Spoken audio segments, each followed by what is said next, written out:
Now, here on the Lateish show, we are all about showcasing the best and the brightest new comics on the circuit. And tonight we have an absolute special treat for you lovely people. So make some noise for the fantastic Josh James, everybody!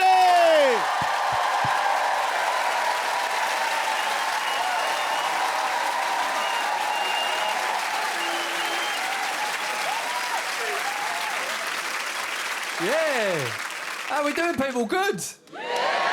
Good. Thank you so much for coming out tonight and supporting Mo. Thank you so much for coming out and supporting the Lateish show. And who knows, probably in a couple of years' time, you'll be watching the telly. You'll be like, remember watching that Essex boy that done the warm-up for Mo? Yeah, he never did make it, did he? No, he fucking didn't. No. So I found out about this time last year, right, that me and my nan, we had a completely different meaning for the word Nosh. Yeah. She knew it in a traditional sense as, you know, food, bit of dinner. For us younger people where I'm from, means something a little bit different. I only found this out about this time last year, right? I come through the door and she said, Josh, you look fed up. I said, I am, Nan. I've had a hard day at work. I'm exhausted. And she went, you know what you need? Bit of Nosh. No, you're right, Nan, leave it out. Go on, it'll only take a couple of minutes. Whoa! Your dad loved it. Shut up. Girls, don't believe you've heard, all right? Take a bit longer than a couple of minutes. Especially from your nan. So we lost my nan now, and it's sad, isn't it? You know, sad, but we didn't always see eye to eye, me and my nan, you know? We used to bicker quite a bit. The main thing she used to moan at me about was smoking. She'd go, oh, Josh, you stink of fags. And I'd be like, all right, Nan, all right. Let's not have an argument about who smells more, OK? Fags, beats, custard creams and piss any day of the week, didn't it, eh? She went right downhill since my granddad died. He was the best guy. Everyone loved him. Super reliable, he was. We used to call him the postman. What, because he always delivered? No, because he was a postman. But she got dementia towards the end of her life, my nan. And I think a lot of us think, look, we wouldn't want that to happen to us, you know. It's one of the worst things that can happen. But I'm here to spread the message that people with dementia, right, they can be really quite content. They can live great lives. Like, for example, the geezer in the hospital bed next to my nan, he was 80 years old, but he'd lost so much memory that he thought he was 21 again. How good's that? If I was 80 years old and I was on my deathbed and I thought I was 21 again, that'd be fantastic. Josh, it's time for your pills. Pills?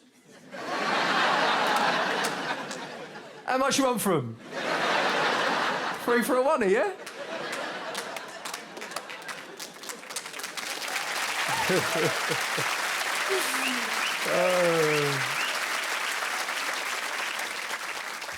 But I'll never forget the last time I went to see my nan. It was very emotional, you know.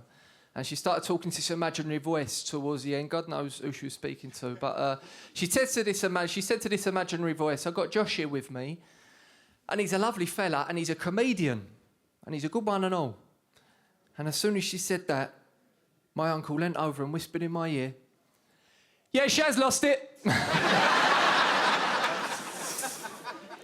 So I think she's gone to a better place now, though. You know, that's what I've got to believe, you know. That's what I've been raised to believe. I was raised as a Catholic, you know. But for a lot of people in my generation, we see religion as a bit of a dated ideology, and I don't think you can blame us. Like, just the other day, I was walking down the road, right, and this street preacher shouted at me, hey, you! You're going to hell! I thought to myself, what sort of sales pitch is that? You know what I mean? You want me to try and buy into what you sell? You want me to buy into your religion? You got to be speaking my language. You got to say something that a person of my age wants to hear. You know, you got to be shouting at me, "Hey you! Do you want that beach body?" You do? Okay, let me tell you about Ramadan.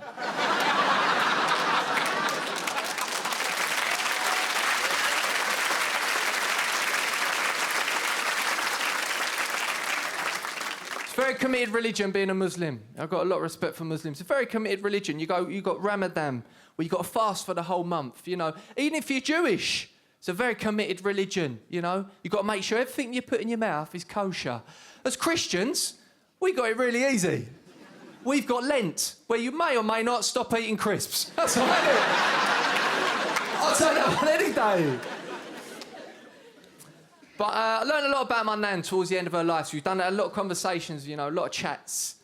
And one of the things I found out about her that was that during one of our chats was that the last person she voted for, right, was a geezer in our area of Essex, where we live, who represents the Conservatives, right? And this really surprised me, because my nan, she's from the old East End, you know, didn't come from a lot. So I was like, Nan, why are you, of all people, right, voting for the Tories?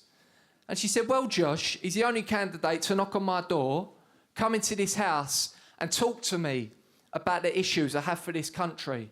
I might not agree with everything he says, but I think that's pretty commendable. I was like, all right, fair enough. But how on earth did you get him into this house? She said, well, Josh, let's just say he would not get through the door quick enough when I offered him a bit of nosh. So... Guys, I've been Josh James. You've been lovely. Thank you